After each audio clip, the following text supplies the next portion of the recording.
Friday, it's 5 p.m, and those of you who have been used to listening to the audio version on YouTube may find that things have got even more beautiful than they used to be. No longer shall you stare at a photo of Brad and I taken in 2015, 2016. It's a very flattering photo, Johnny. Sorry?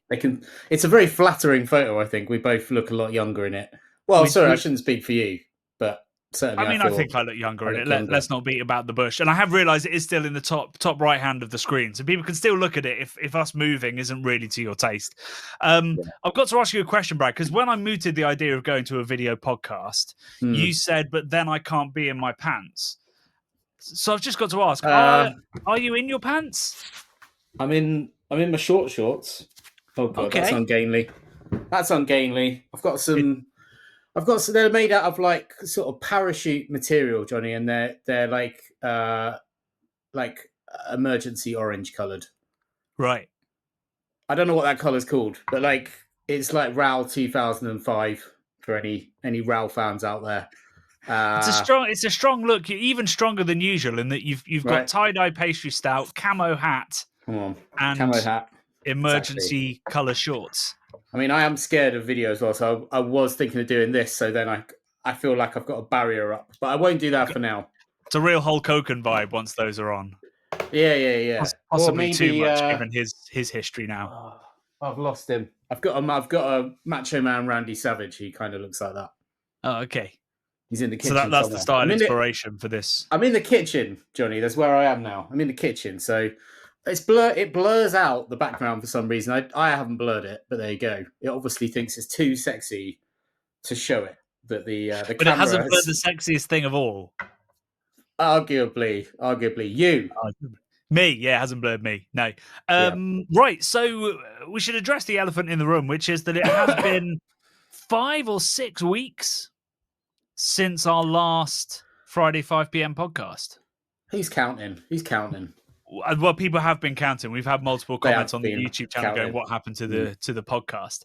We've been up to a lot, and we're going to endeavour to tell you about most of it in this podcast. But we did do a live show on last Wednesday, because we were missing an upload, and we tell lots of the stories there as well. And there we have 2.5 hours. I think it took us to tell all the stories. So you can go there to find out more, and also to see Brad and I drinking beers voted for by the public from our stash. But what we didn't really talk about a huge amount, and we'll get to my adventures. You went on a cruise, Bradley. I did. I went on a P&O Cruises, Pacific and Orient, I believe is what it stands for. I don't actually know. I think it is. That's in the deep dark recess of my mind. So I think it used to be, well, I'm not going to say it's not exotic anymore, but they were incredibly exotic. Like a sort of, I can imagine Poirot kicking about on one back in the day, maybe seeing someone. You don't want to be on a cruise with Poirot. Nah. I'll tell you what. Well, I can lead on to a story about a cruise going wrong afterwards, if you like. But so I went on a P&O cruise to Norwegian fjords, Johnny, for 7 nights. It was very, very nice. I must say, a place called Oldham was absolutely beautiful. I went and we hiked is a little bit strong, but we did a vigorous walk for an hour and a half each way up to a glacier where he could almost touch the tip of the glacier, Johnny. And I actually drank glacial water out of the pool at the bottom of it, which I've now sort of terrified myself about, because glacial water is very, very, very, very, very old, and it could have like microbes and shit in it that the modern human is not used to.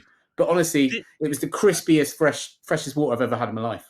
I think that is an oversold, if not myth. I think there's a risk, but there's also a risk just to drinking water from a spring, So you don't know if it's possible water, but I mean, what could go wrong? There's only hundreds of tourists sort of stood around it at any point in time, touching it. I'd imagine they give you a big old warning, being like, their fingers in it. Do not drink this water, if they had any idea. Well, otherwise, it would be a Poirot-esque. It would be a good way to do a murder, actually, wouldn't it? If you just tainted the glacier water, it would take Poirot days to figure that one out.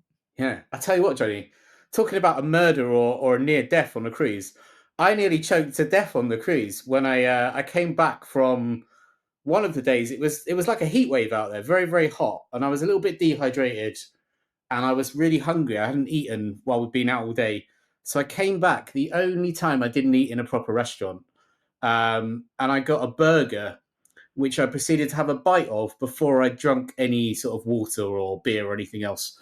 And I couldn't, it got stuck in my throat. I couldn't swallow it. And I was sat at the table while Kirsty went off to get her food.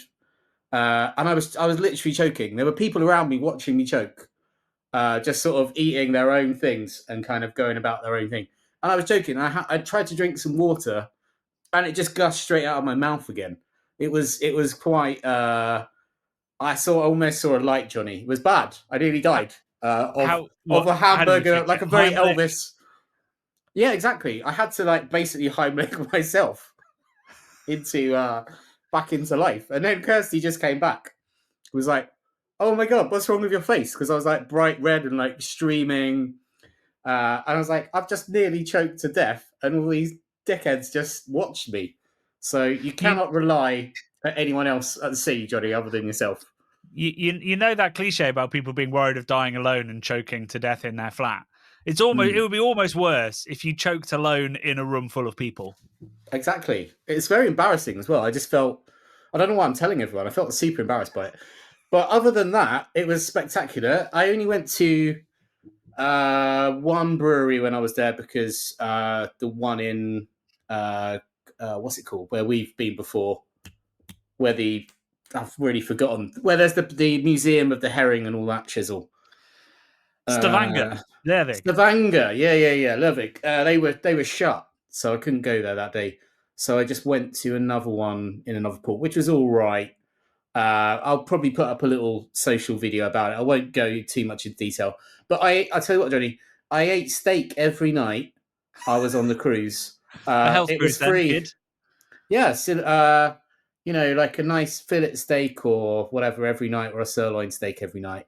One night, I even upgraded to pay, Jonny, to have. Are you sure yeah. It wasn't a heart attack you were having? It wasn't a heart attack. No. A lot of red meat, Bradley. Yeah, but I think it's overhyped, all this stuff about eating red meat. I felt pretty strong. Science is overhyped. Well, I had a leg injury a while ago. Like I've fallen over, as I fall over a lot. I hit my knee in the white jeans several times in the white jeans, and I hit my knee in the same spot, and it kind of aches all the time, which is bad. So I do need to go to a doctor. But after I ate the red meat for a week, it definitely didn't ache as much. So make of that what you will. Basically, I'm saying I'm, the Liver King or whatever. Have you watched that? That guy's an idiot. There's a Netflix documentary. I've derailed us big time. There you go. At least we know on video I can still derail us. You do that on video all the time. I don't think that was ever in doubt. I think. Oh, okay. I think that's basically what our content is. Me just trying to desperately steer a train. Yeah. Do you steer a train, guide a train, push a train? I think, a lot of people probably think you can't steer a train. And I would have to agree with them. You can't steer a train. It's on the tracks. The only way you can steer a train is by driving it too fast and making it go off the tracks. So that's what you're doing. You're trying to steer the train, and I'm trying to say, let's just let the tracks do the work for us. Yeah. Exactly. Yeah. Okay. So you did a cruise and nearly died. Yeah. And potentially, just took years off your life by drinking glacier water and only eating steak and burgers. Yeah, but it's worth it. Yeah, when I went in a hot tub several times, a hot tub, Jonny, that was on the side of the boat, and it had a glass side. This is like some final destination shit, like literally like a glass-sided hot tub. So you're not going to dip your head under a hot tub because that's disgusting water, obviously. But you could see your body, and then you could see the ocean below through this glass wall. That was fun. I had a lot of fun. I did drink some champagne in there, which you're not supposed to. But yeah, I drank some champagne in the hot tub. Okay. Looking out over the ocean. Because you think people will get drunk in there and then glass, I think. I think it was glass. You're not allowed glass. Very sensible. I mean, of course you shouldn't be allowed glass near a hot tub. But what can I say? I'm a cruise cowboy. I'm a cruise. I don't think I'd want to be in a hot tub sober. I think you'd start to think about exactly what you're actually doing in there and who else is in there if you're sober. Well, so they were quite small hot tubs for two people, yeah. So me and Kirsty are sat in one, and then this lady just got in the hot tub with us, and I was like, I'm out. Bold call, yeah. It was small. We had to budge up and then move over for her, and I was like kinging it in the corner, but like with my arms out, and then I had to sort of really truncate my stance. And it made me feel odd. I was like, if this was if it was big enough for 10 people, sure, get in. But you know what? I wouldn't have got in one for 10 people because I don't like people. Well, I do like people, but not in a hot tub. So I was having a good time. This person, third wheel, rocked up, and I didn't like it. It really put me off, Johnny. So I only went in it a couple more times after that. Did you chat to her, or was she like this weird silent third party? She was like totally unabashed and was like, "Oh, don't mind me. I just want to get in and enjoy the hot tub for a bit." And I sort of didn't even. I was like looking away because I didn't want to make eye contact. I thought they might have been a swinger or something, and I was not. Yeah, it's like when you're at the urinal and somebody comes to the one next to you, even when they're spare ones. You're like, there's some disconnect in your brain there. Personal weird space psychology of that. Personal space. That was it. It's my personal space. I didn't enjoy it. Your personal hot tub. Anyway, I've just poured a beer because I thought that might potentially spiral onwards. But actually, we've managed to call a halt to it. Before we talk about mine, because mine's related to what I've been up to. What you got there, Bradders? So this isn't related to what I've been up to, but I do love. It's a heat wave still here, and I think it's 30 degrees or 29 degrees in London today. I love Twisters. The walls. It's like a hybrid snack, half ice cream, half lolly, right? Because it's got almost like a sorbet kind of thing going on. But then there's the pineapple-y. If I point them out, that's the pineapple, the white there. Then you've got the lime, which is the green, and then you've got the strawberry, which is the delicious core of it. And I think it's peak. It's one of the best sort of cheap mainstream lollipops that you can ice lollies that you can get in the UK. I don't know if this is around the world. I'm guessing no, but there probably are similar formats, but maybe different I think flavors. Twister's pretty global. Do you reckon? I've seen it in certainly many European nations. Yeah. Okay. So I bloody love them. I love, as I said before, I love lilt and stuff like that, which is like pineapple and grapefruit. And this is strawberry lime pineapple, but a similar sort of vibe.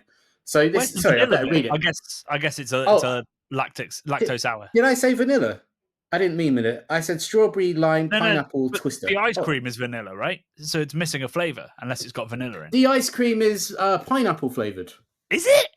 Yeah. Yeah, it might be what they're claiming.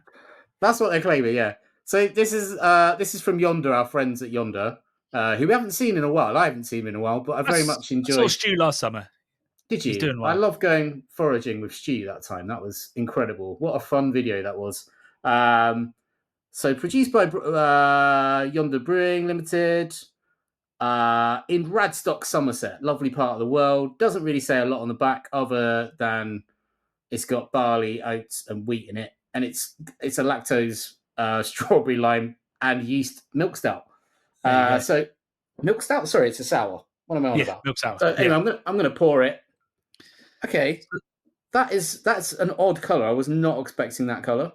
I was hoping for like a deep You've red. got to describe the color, Bradley. Remember, this is still an audio podcast. Oh yeah, sorry guys. So this looks a bit like if you are not hydrated enough and you've been at a festival for a weekend and you're having a wee. Point of order. It looks nothing like that. What are you talking about?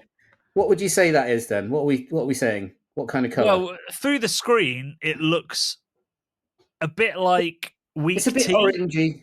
Yeah, a kind of a weak. It's very soupy, obviously. So it's very, very hazy, and it's got a sort of peachy, orangey. If your pee looks like that, Bradley, forget the knee trip for the doctor. I didn't say mine did. I said if you'd been at a festival. My pee doesn't look specifically. I hydrate. No. Don't worry, I'm not looking at your pee. Don't worry. I broke my pop shield. I'm that confused. Right, so what I'm drinking, it's called Session 157. It's from Afro Caribbean Brewing down in South Africa. It's a 3.5% Simcoe Amarillo Columbus Session IPA, very much in the West Coast leanings. As you can see, it is not quite pin bright, but it's very, very bright. And this is one of my favorite beers while I was in South Africa, which is where I was at the end of May. So I was speaking at BeerX Africa, which is the biggest sort of brewing conference in the continent. It attracts people from all over Africa. And I met some amazing people doing some amazing things in places that you never would have expected to have, like a craft brewing scene. And to be fair, many of them don't. They are sort of the first people to be doing this in many of the countries. But I had some absolutely delicious beer. And as well as talking at the conference about my book, I met the good folks, Vinny and Natalie from Russian River, who were the other keynotes. In fact, Vinny did two talks, so he was highly in demand. And I hosted a beer dinner at a great brewery called Woodstock and made 4 films, which will be coming to the Craft Beer channel after we've done Brad's Lowbrow next week. So lots of exciting stuff, including I visit the brewery that's just won the award for the best beer in Africa, a brewery called Soul Barrel, who are out in wine country just north of Cape Town and make really sensational wild ales, but also pretty decent clean beers as well. And I was there for the awards as well. So it was interesting to see which nations were winning lots of awards. So quite a few, I think Rwanda got quite a few. Was it Namibia? I think got a couple as well. So like, there's lots of places we could go explore and see what people are doing. I would say most of the brewers were expats from other parts of the world, but hopefully that will sort of get more integrated as the scene really grows. So it was an absolutely fascinating trip. If you've never been to Cape Town, I couldn't recommend it more. Like, genuinely lovely people, incredible scenery, beautiful, absurdly cheap food. I had what should be a Michelin star meal. I don't think it does have a Michelin star, at a sort of a fish braai, so barbecue restaurant.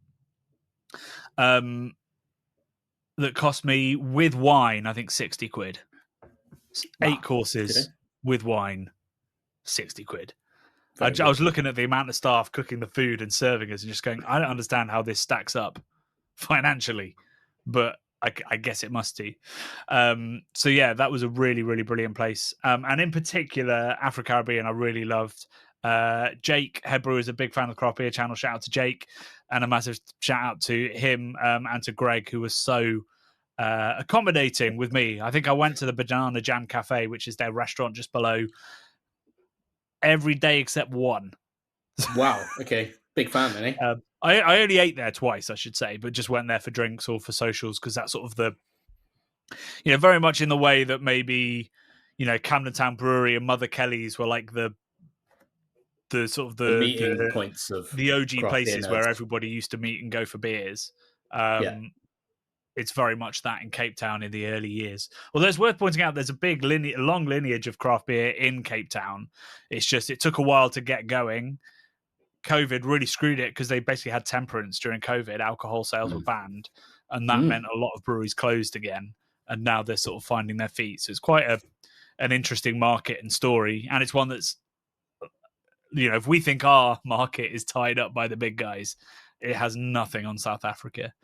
It is truly a fight just to get your beer outside of your brew pub, basically. Very, very tough indeed. But yeah, four hopefully great films coming your way in a couple of weeks. I also took a trip to Cornwall with the family. Can't say that I drank or visited many breweries, but I did pop via Verdant and have a lovely time. Some good pizza, some good beer. Put a photo of me drinking some light bulb on a beach. But otherwise, I've been working on the pitch for my new book number 5, which is nearly finished. I'll be able to announce what it is, maybe a title. I'm not convinced by the title as yet. In a couple of months, once that deal is hopefully signed. And the other thing I'll be doing is working on our UNESCO campaign still. So, lobbying never sleeps. That's what I've learned. So I went to the All Parliamentary Group for Beer dinner on Tuesday night, during which I met an MP called Jacob Collier, who is the MP for Burton-on-Trent. Great. Which is actually the location that has the most signatories to our petition in the country. and he said he'd be very delighted to support. Said, please come up and have a beer. That we go to the Burton Bridge Inn and plot the next step. So he's very much behind it. Saw Tonya Antianazi, who was in our documentary, and has thrown her support behind it and the support of that all parliamentary group. And she's keen to do a little bit more as well. Off the record, this is a podcast. We've also been having long, in-depth conversations with quite a few different people at different departments, such as DEFRA, Department for Media and Culture. We've got the backing of the BII, which is the British Institute of Innkeeping as well now. And they mostly deal with the Department for Business and Tourism. I think that's the name of the department. So that's another department we can hopefully start to twist the arm of. So things are really moving for us. And the petition itself it's ground to a halt, hasn't it, really? It's at about just shy of 32,000, but it has kind of done its role now. I thought it would take a lot longer to get the ear of the government, but they actually seem very keen on this. So we're going to keep pushing that, albeit London Craft Beer Festival next weekend, Great British Beer Festival 2 weekends, I think, after that, 2 or 3 weekends after, pushing that petition and talking about it. So we'll see if we can get to 100,000 by the 1st of October, which is the deadline. But if we don't, it's not the end of the world. It feels like we're having the conversations already. So that's supposed to be a sabbatical for me, but it wasn't really because I worked quite a lot of it. Well, I did a little cycle ride. We cycled to Adnams via Little Earth Project as well and had a lovely time doing that and not working at all, although I took socials of it because if it's not on the gram or Strava, it didn't happen. Fair play.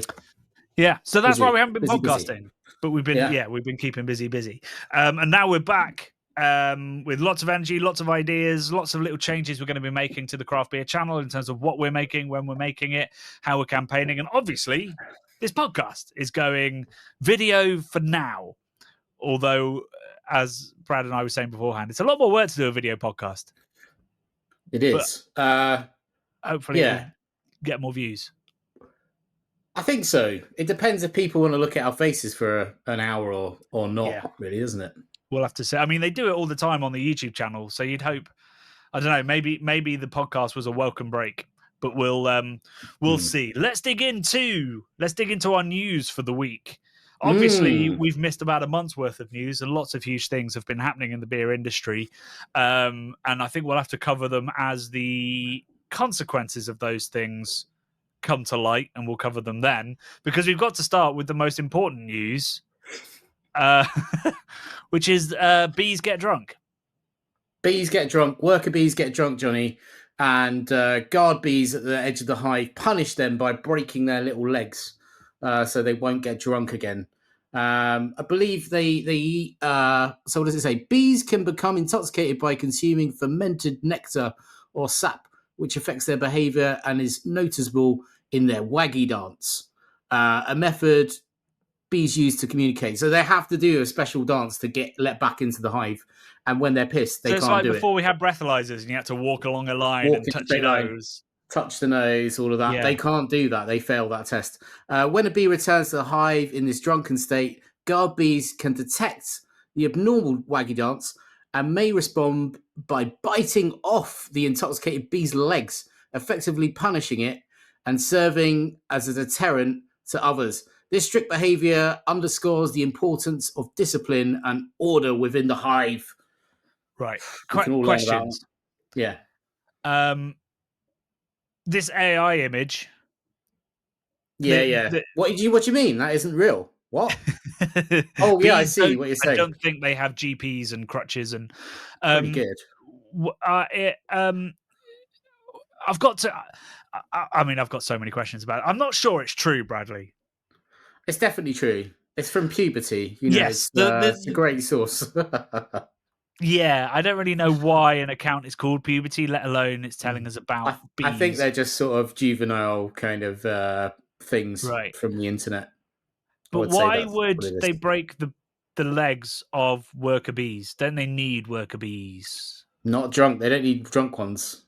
But they'll sober up. Yeah, but if you're drunk and disorderly, what then they should be doing is giving them a coffee or throwing water at them and saying, "Get back out there." Yeah, I don't know if I'm pretty sure they can't consume caffeine. I think that would. Have you seen You're a beer expert, Spider? Well, I'm kind of. If I say so myself.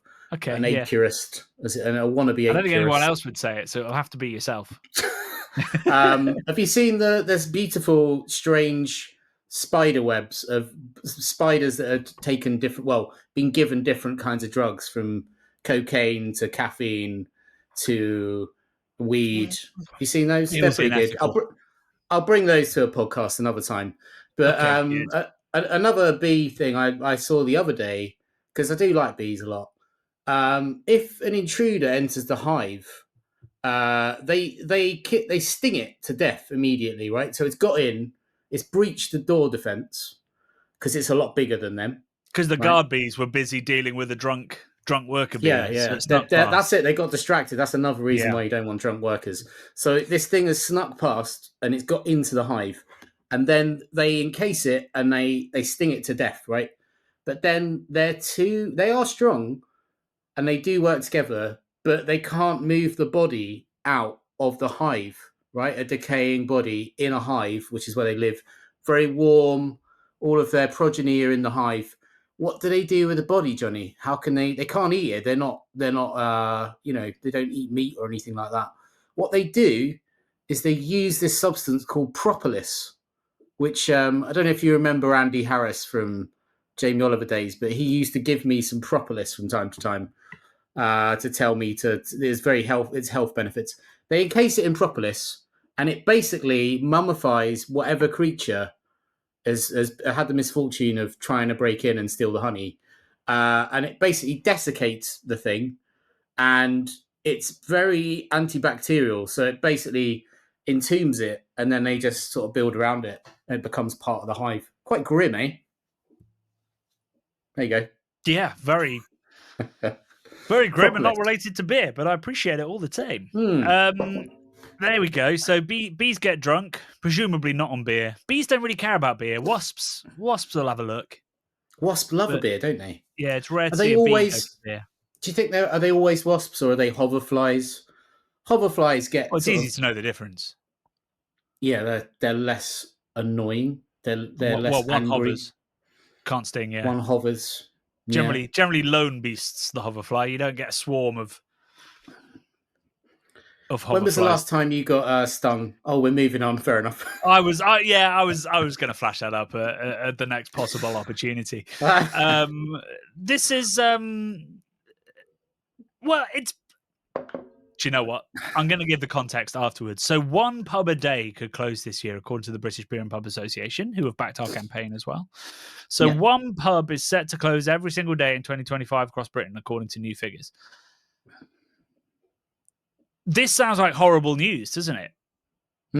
It really does. It sounds like the worst possible news. It's actually more than one a day, according to them. They're estimating 378. Yeah. But this is actually really quite good news, Brad. Go on. Well, because that's actually down on most of the years of closures. Oh, man. So, for example, so last year it was 350. So it's a little bit up. Although that is net numbers that I'm talking about here that I've got the figures for. So we don't know how many pubs are going to open. Right, but 378 does not scare me that much. The year before, it was 500 closed net, so significantly more than that closed. We just had some opening. In 2017, I'd love to hear your theories on this. In 2017, we lost 1,950 pubs. Oh, dear. Wow. That's got to be unprecedented, right? That's got to be the highest ever. Potentially. In modern history, definitely, yeah. I mean, we once had God knows how many sort of inns and pubs and beer houses and ale houses and porter houses, and probably they came and went all the time. But unless it's like an outlier in the figures where like maybe some data was caught up on or something, the only thing I can think of in 2017 is the aftermath of the Brexit vote. I was just trying to think, right? Because the smoking ban came in nearly, was it 7-8 years before? The depression was over. Financially, we were doing okay-ish. So the only thing I can think is sort of the mass exodus that followed the vote of a lot of people that probably worked in the hospitality industry back to Europe might have had an effect. I've got that's the only hunch I could have. I can't think what else it could be. I don't know whether anybody at home might know. 2017, yeah, it sounds. I mean, that's pre-COVID. It's got to be Brexit effect, surely. It would be a bit of a coincidence, just a year after Brexit. But then equally, I don't remember, like, that should have been big news at the time. You know, the headlines for the BBPA would have been Brexit vote decimates workforce for pubs, and I don't remember that. So I need to dig into why that might be. But effectively, yes, a pub closing a day is horrible, but it could be significantly worse. And I think it comes into this little narrative that I've started to believe and to appreciate and to understand, which is that publicans are finding a way to make things work. Interest in cask ale is increasing. We know that from the SEBA figures. Among SEBA members, volume was up 10%. So really, it does feel like, and I think that SEBA would probably agree with this, and possibly the BBPA, that yes, it's incredibly tough out there because of very high bills, very high tax, and people spending a bit less when they do go out. Sorry, opposite. Spending more when they do go out, but going out less. But at the same time, the demand is there. So it's making money out of what you have. Yes, very much Independence Day vibes. Life finds a way. Is that Independence? I thought. Hang on, that's isn't it? Oh no, it's Jurassic Park. Jurassic Park. Yeah. Life finds a way. Yeah. But yeah, same difference. Still, Jeff. It's still him doing a monologue. Being super brainy analyst sort of dude. Yeah. Is he handsome? I think he's unusual looking and distinctive. Maybe that's a better word. I think he's got a great personality, which is obviously very attractive. And he's got his own orchestra, hasn't he? It's called like Mrs. May. I don't know what Mrs. Maisel Orchestra. It's not called that. That's a TV show. It's jazz, isn't it? Rather than jazz. Yeah. Yeah, but he's got like it's jazz called orchestra. Something. Right. I think it's called something. Gil. I can't remember her name, but something's. I'm sure it's orchestra. But you're right. It is a jazz group. Maybe not orchestra then. I don't know. Anyway, back to pubs. So, yeah, scary number, but actually I think things are looking up. And I understand why the BBPA would be presenting that as a scary figure. And it is a scary figure, and it shouldn't be that high. But I would say that actually this is not the worst news I've ever seen about the fate of the pub. I think we're doing okay, all things considered. And that's shocking as well. That isn't the worst news that one pub is closing a day. Yeah.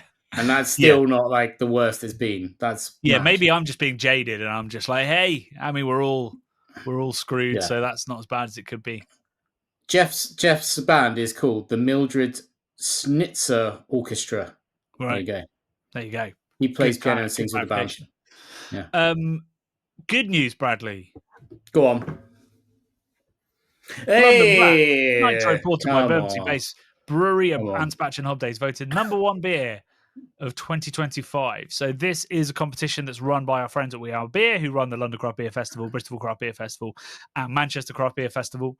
And they introduced this competition, I think last year, maybe the year before, where industry members, and I think the public possibly, also have a vote to vote for the best beer in the country. And what I appreciate about these awards, like, it's coming for a bit of stick because essentially, because it's a public vote or it's an expert vote, lots of beers that people don't think should be included are included. Things like Neck Oil by Beavertown, stuff like that. And, I certainly wouldn't vote for that. I think the beer's crap these days. And the branding isn't as nice as it was when I think Nick probably had all control over it. And it's a bit depressing that Heineken is getting everywhere. But some people vote for it, and that's their right, and that's the point of a democratic process. And I'm just delighted that a beer like Anspach and Hobday London Porter has come on top of that kind of vote. I think that's very exciting. Very, very exciting, Jonny. And are we claiming some of the glory because we helped launch it back in the day? Well, it was launched before we got involved. Well, yeah, it was. But our video, so the video that we put together, which is about the history of porter and sort of leading to that, we did a blind taste test next to Guinness, and then took it to the public for not a blind taste test, sorry, a comparative. That came as they were pushing for 100 taps in London. That's the campaign we were part of. And they hit that target quite swiftly after our video. So we can take some credit there for sure. So yeah, let's take some credit. Yeah, I think so. Yeah. But obviously it's Jack and Paul that have done, and their team. The whole team, yeah. Done an amazing, amazing job. It's a great, it is honestly an amazing pint to be had. The prime mutton Easter approved. He likes it more than Guinness a lot these days. He seems to say. So there you go. He loves it, doesn't he? So yeah. Hi, prime mutton. If you're out there, you can see us now. This is what we look like. I don't think he's watching. So that's a great win. Do you know what came second, Bradders? You know what? I don't. Have a guess. Another beer that we more recently have been championing quite a bit. Is it so it's a British beer that's been is it a utopian lager or something? Older. Is it steady? It's not steady. No, older. I should have looked at this because now I feel much older than steady. Oh yeah. Oh, tits. So Timmy's or something like that? Yeah, there we go. Hey, here we go. That's so cool. Yeah, that came in number 2, which is very exciting. Yeah, who would have thought that you give the votes to beer geeks and industry people, and the 2 top beers are a porter and I'm going to call it a bitter. A bitter, and it's cask as well. You know, and it's cask. It's a cask. So it's pretty wonderful, and it's also, I think, again, a sign that 2 pretty unlikely things to succeed in this current climate are doing very well, and I think it points to an interest. Maybe some of the stuff we've slightly talked about. Actually, we talked about it in this year's Big In episode, where we talked about this could be the year where beer goes boring. In terms of, I think people will start to take real interest in pints of really sensible, delicious beer that doesn't promise you the earth with 30 gram per litre dry hops or, face melting sourness or whatever it is that goes, you'll want another one of these. And while you're having that second one, you might Google its amazing history. Yeah, I think so. Talking about the opposite of that, Jonny, we didn't really talk about this beer, but it is honestly, it's very good. I mean, I'm down. I've drunk the whole 500, 440. Apart from that little bit there, it tastes like a melted Twister. It's got the strawberry, a bit of pineapple, and definitely lime going on. And it's got a really amazing sour, like kind of tangfastic thing going on as well, which is beautiful. It's not too soupy for me, so it's definitely quaffable. At 6%, I'm giving it a double thumbs up, Jonny. Very, very nice. Well, the interesting thing about Yonder, I believe this is still the case, is that they still make all of their sour beer with their mixed culture. So they're not just kettle souring or using Philly yeast. They're using the same culture that used to go into their wild saisons and things like that. I don't know whether they still make those because it was such a tough sell.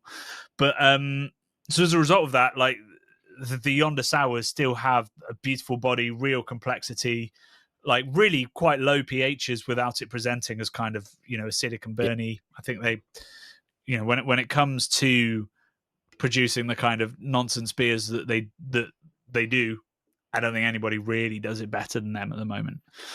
No, it's great. And like, really good fun. The ingredients list: barley, oats, wheat, lactose, strawberry, lime, yeast. That's it. So there's no like fake flavors, adjuncts. So it just says strawberry and lime. So it's it doesn't. There's no pineapple, so the pineapple must be coming from the yeast, presumably. Yeah, maybe, or just that gentle acidity, pineapple character, from the yeast or bacteria. So they're probably using concentrates, like a lot of people would, but interesting. Good. Glad you like it. Taking me back a little bit to Florida-wise kind of vibes. Yeah. In that something that you'd think it'd be too much in the heat, but it's hot in my kitchen today. And this, like I said, is like drinking a melted Twister, but still a deliciously cold melted Twister. So it is quite refreshing. And I love chocolate ice cream, Jonny. I don't know if that's evident from my discussions before, but a couple of times recently, when I've chosen an ice cream, I've said, "Can I try the lemon sorbet, please?" Or the other day, a lemon and basil sorbet. And that was truly fantastic flavour. Lemon and basil sorbet. I nearly got one instead of a chocolate chocolate tub, and then I came to my senses, obviously. Yeah, I reckon a lot of people try the sorbet and go, "I'd love to be a sorbet person," but yeah. Let's be real. You got to indulge when you're going for such things. But yeah. Lemon and basil when sorbet. I was in Cornwall, Cornwall has some of the best ice cream in the world. Even macro ice cream in Cornwall is unbelievable. Mm-hmm. But yeah, I had some pretty sensational ice cream at the Eden Project. That was a real highlight. I can't remember which brand it was. Maybe it was Ross Gillies, who make absolutely amazing ice cream. But it was a salted caramel with actual salted caramel swirls in. It was just love it. And actually, we were staying near Fistral Beach, and at the top of Fistral Beach, presumably only in sort of warmer times, there's a little van that turns up, and I think they make their own ice cream. And I had an amazing salted caramel. My wife, who's dairy intolerant, had an amazing vegan mint chocolate chip. Just as Al Capone, I think, said, "Ice cream is delicious. What a shame it's not illegal." Because that's a great quote. Is that a real quote from Al? I'm fairly sure that was Al Capone. Yeah, I love it. Yeah, we've got to open up an ice cream truck now and have that as the quote on the side. Fantastic. All the kids will get it, I'm sure. Right, let's before we move on to this week's video and the wonderful comments that we've received on it and all the things that Miles told us, we're going to make a quick announcement and then go to our sponsor. Like a legit podcast. As you might have found out on the live show or on our Discord forum if you're one of our Patreons, after a lot of deliberation, soul searching, and indeed literal searching, because the venue that we held it at last year sadly closed, Love and Beer is coming back for V3. And as we all know from our experience with Cloudwater, V3 was the best one. V3 Dipper, mate. That's what it's all about. Or at least the one that changed everything. So... Yeah, we've had to make some big changes. So the first one is the venue. It's going to be at the Beer Merchants Tap in Hackney Wick, which actually I helped open. So there's a nice story there, and it's where we film most of our sofa sessions these days. So if you've ever wondered what that beautiful big hall is that's filled with fridge and lights and flags and taps, we're going to be having it there. It's on a Friday, which I realise is a little bit odd, but basically the idea is we're going back to one session. We're going to kick off from 3, but you just come down when you finish work and it will go until beers will be pouring until 11. Otherwise it's mostly untouched from last year, so there'll be homebrews being served by some of the best homebrew clubs. We'll have stands from amazing sponsors where you'll be able to do hop rubbing, malt tastings, learn about yeast. Instead of Budvar this year, we're going to have some Oktoberfest from the barrel provided by Cave Direct /Beer Merchant, so probably Oak Barrel, no less, right? Sorry? Oak Barrel. Yeah. Very exciting. What else have we got going on? There'll be obviously delicious street food. There'll be the bottle shares. There'll be free crisps. I don't know. Are we going to invite the Morris dancers back? Potentially. I don't know if there's any room for Morris dancers. We'll have to see how many tickets we sell, I suppose.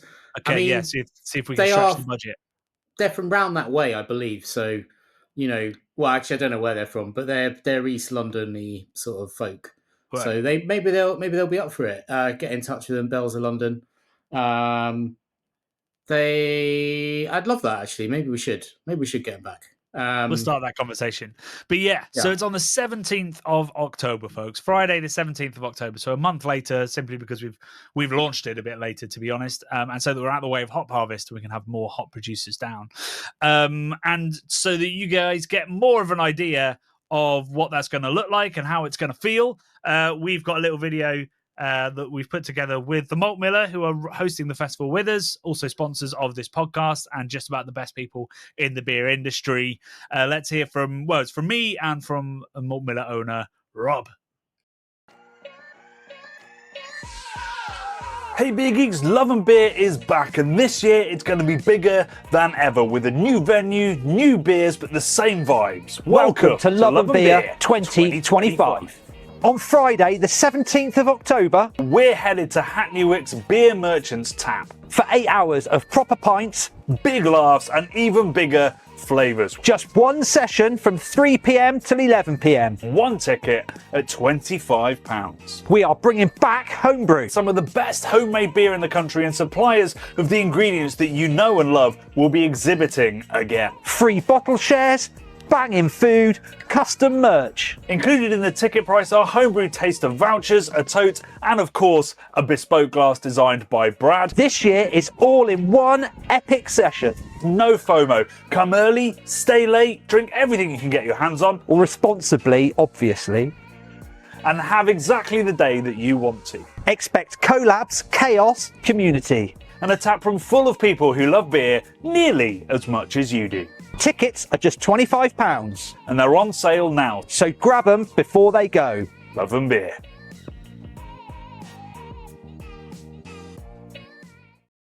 There we go, folks. So tickets are available at tinyurl.com/love and beer. Oh, God. 3? A link will be in the description for the podcast. It'll be a link, yeah. And for this video as well. And I will learn what I made that URL to be. Right. Shall we talk about this week's video? Yeah. So this one, I was going to say it's been a long time in the making. Actually, it was one of the shorter runs because we filmed it in April, about a month before it had to come out for Keep Cask Alive. So, yeah, this was our trip to the wonderful Harvey's, a place that I've been lucky enough to tour thrice now, and is one of my favourite places to drink beer. Lewis, and indeed just the sample room at Harvey's with Miles. Yeah, it's a fantastic place. Miles is one of the nicest people you could meet, just in general, not even in the beer industry. I think he's very welcoming, very sort of very calm, like a very calming influence. And I think that kind of permeates a kind of calm confidence, and authorship and expertise resonates through that building and produces something which is true to history, but still bang up to date, incredible, tasty, beautiful beer. Yeah, it's the only issue I have with the video that we put together is we didn't get to talk enough about sort of the future stuff that they're doing. So obviously we put all the stuff about the Lewis FC women's team and Brighton and Hove football club, but we did get to drink some of their very, very good keg beers, which still supporting British ingredients. We didn't really dig fully into sort of the canning line they've installed and the returnable bottles that they do, like stuff that's genuinely might be seen as quite fuddy-duddy, but is very forward-thinking, and it feels increasingly forward-thinking. We didn't get to dig into that because we were so focused on the car stuff that we were doing for the Keep Cask Alive campaign. So there is still a little story I'd love to tell of Harvey's and how they've sort of adapted themselves for the 21st century. Goodness me, I should say. But yeah, a truly magical place to be. And if you're ever looking for like a weekend away, like Lewis is the perfect place. You know, you're 20-minute drive from the coast. You've got great cafes, great restaurants. You've got Harvey's and all of their pubs. You've got Beak, a 10-minute walk out of the town centre. Abyss as well, yeah, in the town centre now. So there's a lot to be said for sort of food and beer loving people in that area. And I hope that our video sort of got across a little bit of just how central Harvey's is to that. I don't think it's an accident that Lewis is one of the best and most interesting and most sort of indie vibed towns on the south coast. I think if you've got a brewery at the heart of your town, then you're always going to keep a certain amount of life there. And even in the tough times, like say Faversham has seen, you know, Shep and Neame have almost kept that town alive to some extent, I think. And Harvey's have done a very similar thing, perhaps in a town that's, you know, a little bit better off because it's so close to Brighton. Yeah. I mean, I love going to Lewis, obviously, for the trifecta of great breweries there. But if you're going for a weekend, there's incredible antiquing to be had, Johnny. Oh, is Lots of there? antique shops. We went to the first. What was that? Was it Giraffe, or what was the first place we went for breakfast? Bill's. The first Bill's, which Yeah. like the Bill's sort of cafe, which we kind of used to seeing on the high street. But this one's very charming, and was a fantastic little place. They seem to know Miles very well in there. It used to be a greengrocer that would have been over the road from the brewery for all of its history, and then they opened a cafe which expanded. Yeah. So like, I think they're in the airports and stuff. I feel like I've seen them in airports, but it might be. They're pretty good. Maybe that's Giraffe. I'm getting them confused. I think Giraffe. I think Giraffe is in airports. I don't think I've seen a Bill's, but it could. Sounds like the kind of place it could be. But it's a wonderful part of the world, Johnny. It does flood though, doesn't it? That was a sort of feature that we learnt from the river there. Like kind of to head height at times. The brewery is flooded out, which was and you can only presume that's going to happen more as history goes on. And I think they got quite lucky with the last one, so hopefully it continues to get lucky. And I'm sure they've put procedures in place now to try and minimise the amount of damage that could be done. But as Miles said in the video, it's like our mill's on the ground floor, which could be absolutely disastrous should the floodwater damage it. But yeah, I mean, it's one of those videos we've really found that people are loving these historic videos. It's been one of the biggest learnings we've had from Keep Cask Alive is that the Keep Cask Alive stuff does exceptionally well, but we've been struggling a little bit with our modern profiles of breweries because I think the story's often the same. They've probably had some well-paid job, got home brewing, had enough cash to invest into something, and then taken their home brewing experience and gone pro. There's only so many times you can tell that story, but obviously these more historic, longer breweries with longer heritage have a much longer, more interesting story to tell, and that's bearing out because people are loving these videos, and they're some of the biggest things we've done of late. The Timmy's one is at 40k, Shepherd Neame one's not far behind, and this one's absolutely flying. It's already at 6k just in a day, which is lovely, and the comments have been brilliant as well. So my favorite comment from Matthew Paul 5408. He says, never had an original Harvey's. However, Bacchus Brewing in Brisbane, Australia are licensed by Harvey's to use their recipes to produce a range of Harvey's beers, including the bitter, once a year for St. George's Day. Not produced the traditional way in open fermenters, so I hope to visit the Sussex Brewery in the next trip to the UK to taste beers produced true to the past. Thanks, guys, for another excellent episode. Now, this is the kind of comment that when you get, you're skeptical of, right? You're like, like the brewery Bacchus might be spinning that yarn, but all they've done is sort of emailed Miles and gone like, hey, what's the malt bill kind of vibes. So I dug into this and it is 100% true. And it's quite a lovely story that basically the head brewer of Bacchus came to Harvey's and did a tour. And at the end of it asked Miles, could I have the recipe? To which I think Miles's response was like, I mean, I'll give you the recipe, but you won't have the proprietary ingredients such as, the hop varieties that we use from the farms. And obviously their very important, essentially fingerprint, which is their yeast. And so apparently when the guy got back to Australia, he emailed again going like, I'm serious about this. Can I have the recipe? And could you send me the proprietary ingredients, which Miles agreed to. So now, they get to brew, I think, once a year for St. George's Day, who's the patron saint of England. They brew 3 beers. I think it's 4 beers, maybe. It's the Old Ale, the Bitter, the sort of the St. George's specific one, and one other. And they don't label it as Harvey's or anything, but here's a photo that I got of this is the Sussex Best in can. And you can see there's the Harvey's Brewery, sort of an illustration of the brewery there. And obviously it says Sussex Best. Oh, sorry, it's got all 4 beers there. So Old Ale, Georgian Dragon, and Lewis Castle Brown. So yeah, so they're producing these beers and canning them and releasing them once a year using all the original ingredients, which is incredibly cool. And kind of surprising that's come about. And I would presume that's Harvey's Best in in the photo because it looks bang on if it is. Looks great. Yeah. Yeah. What a story. Really, I mean, I was just going to say there's. There you go. Cool. I was just going to say there's obviously Australia is full of expats, and there's probably a taste of home that doesn't have to travel halfway around the world or all the way around the world to get to them and taste amazing. Yeah, and I mean, even if you're not an expat, just a general interest in where your lineage is likely from might have led to that. And obviously, you've got things like Victoria Bitter, which I would never compare to Harvey's, but there's a heritage of words like that and that kind of thing. What was I going to say? Yeah, I was going to say I'd love to taste it because it'd be really interesting to see if it's the same recipe, same ingredients, but obviously not open fermenters, and obviously all the other different processes that are within the sort of the authentic way that Harvey's brew. See how different they end up. You know, which it would be very hard to tell because obviously we'd have to mule some cans from Australia. But if we can make that happen, I want to do that and see what it's like because it's a very, very cool story. Did you find any comments, Brad? Yeah, I got a comment from John Pirry. Was in Lewis 2 weeks ago on a break. Best brewing town with the best beer in the country.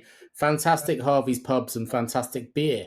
I keep going on the 300-mile trip from Manchester time and again, which I just did a quick bit of Googling, Johnny, and that if he was to leave Manchester now, it would take him 5.5 hours to get down to Lewis. That's a pretty amazing trek, a pilgrimage, I would say, to some incredible beers. I mean, yeah, it's remarkable commitment to Harvey's. But I think you can create that kind of loyalty and excitement by the fact that he doesn't really send his beer any further. He said, was it a 60-mile radius, which probably the furthest it goes is their pub in Borough. A few counties out, wasn't it? Basically, was what he was kind of saying. 60 miles. Yeah, Kent, Sussex, and sorry. I think so, and that was where the hops are from as well, wasn't it? And everything was local. Everything's within 60 miles, yeah. So, yeah, you can see that has an effect, and it gets people excited and interested and willing to travel, even for 5 hours, where you're nearly there, and then you hit the M25. I mean, that's when I drive back from Cornwall, which I do every year. It's a psychological nightmare because you're like, I'm making progress, but you still got the M25 to deal with. So, respect to that man, and presumably to all the people he drags with him. I got another comment, Johnny, on the worshipping tip. Richard Helliar says, I have worshipped at Lewis Cathedral for 40 years. Born in Brighton and grew up a few miles from Lewis. It's the taste of home. Have a pint every time I go to see the Albion. Great. I don't know why he said great film. Our film's great. He likes our film. Yeah, that's what he means. Yeah, he's talking about the film we just watched. Yeah. We make films, Bradley. The beer is getting to me a little bit. I must say, I'm a little bit drunk now. It is 6%. Yeah. It is 6%, and I've just had some porridge. That's all I've eaten. But I love that, you know, that was when we went to see, I've never been to a football game before we went to watch the Albion, or the Seagulls. They're not called the Albion, are they? Hang on. Yeah. They're called the Albion and the Seagulls. Okay. Yeah. God, sports is confusing, isn't it? But when we went to watch the sports match, I was too cold because I didn't have the correct layer on. But I could the warmth from the people in the stadium and their love of Harvey's was like radiating heat. It was an incredible place to be, even if I didn't enjoy the game that much. Maybe a bit of casual booing was fun, but apart from that, I didn't really understand what was going on. You booed as well. I think you booed. No. I'd never be so disrespectful. No. Maybe. No. I just, crowd mob mentality got to me. What can I say? That and the several pints of Harvey's, I would imagine. That probably helped. Yeah, you were literally under the influence.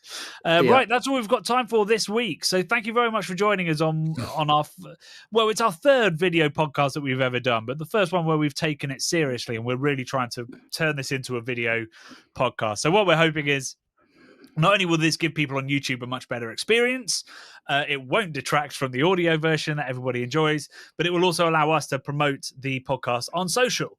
So hopefully you'll see some of the best clips from this podcast and future podcasts cropping up on your Instagrams and TikToks and whatever else is coming next. So let us know your feedback on the video element of it or any ideas you might have for us to make the most of it. We're thinking about getting guests on and stuff as well as we start to develop the concept and build this. So always open to all of your views, particularly if you're a Patreon.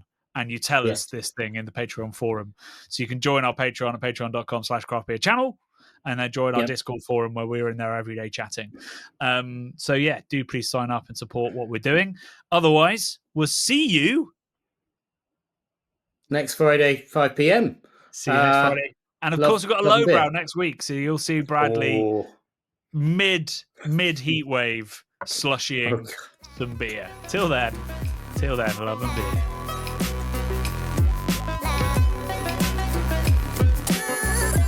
The Bubble and Friday 5pm podcasts are brought to you by the nerds behind YouTube's Craft Beer channel. You can watch over 400 mini documentaries at youtube.com/thecraftbeerchannel. And if you love what we do, support us via Patreon and get access to merchandise and our amazing Discord forum, a positive and welcoming space for everyone who loves beer, food, and homebrewing. Love and beer.